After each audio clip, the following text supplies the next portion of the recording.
কৃত্রিম বুদ্ধিমত্তা বা এআই ব্যবহার করে নির্মিত সিনেমাও অস্কারের শীর্ষ পুরস্কার জিততে পারে বলে নিয়ম করেছে একাডেমিক আয়োজকরা।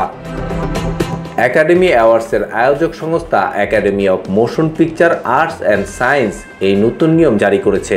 সংস্থাটি বলছে, এআই ও অন্যান্য ডিজিটাল টুলের ব্যবহার অস্কারের মনোনয়ন পাওয়ার সম্ভাবনায় সাহায্য বা ক্ষতি করবে না। অস্কার বিজয়ীদের বাছাইয়ের সময় মানুষের সম্পৃক্ততার বিষয়টিও বিবেচনা করবে তারা। এছাড়াও এই ঘোষণায় আরও কিছু নিয়ম পরিবর্তন করেছে একাডেমি, যার মধ্যে রয়েছে একাডেমিক সদস্যদের এখন থেকে প্রতিটি বিভাগে মনোনীত সকল সিনেমা দেখতে হবে, যাতে চূড়ান্ত রাউন্ডের ভোটে অংশ নিতে পারেন তারা।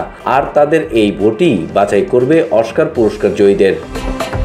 এবছরের মার্চে অস্কার অনুষ্ঠানে ব্রুটালিস্ট ছবিতে সেরা অভিনেতার পুরস্কার জিতেছেন অ্যাড্রিয়ান ব্রডি। এরপরেই সিনেমাতে এআই ব্যবহারের বিষয়টি আলোচিত হয়ে ওঠে। এই সিনেমাটিতে হাঙ্গেরিয়ান ভাষায় কথা বলার জন্য অভিনেতার উচ্চারণ উন্নত করতে জেনারেটিভ এআই ব্যবহৃত হয়েছে। এরপর গানের কণ্ঠ উন্নত করতে একই ধরনের ভয়েস ক্লোনিং প্রযুক্তি ব্যবহার করতে দেখা গিয়েছিল অস্কারজয়ী সঙ্গীতশিল্পী এমিলিয়া প্যারেজকেও। বিভিন্ন স্টুডিও মানুষের বদলে গবেষণা, চিকিৎসা ও স্ক্রিপ্ট লেখার মতো কাজের জন্য ওপেন এআই এর চ্যাট জিপিটির মতো নানা টুল ব্যবহার করে ব্যয় কমিয়ে আনতে ও সময় সাশ্রয় করতে চাইবে বলে উদ্বেগ প্রকাশ করেছে চিত্রনাট্যকাররা।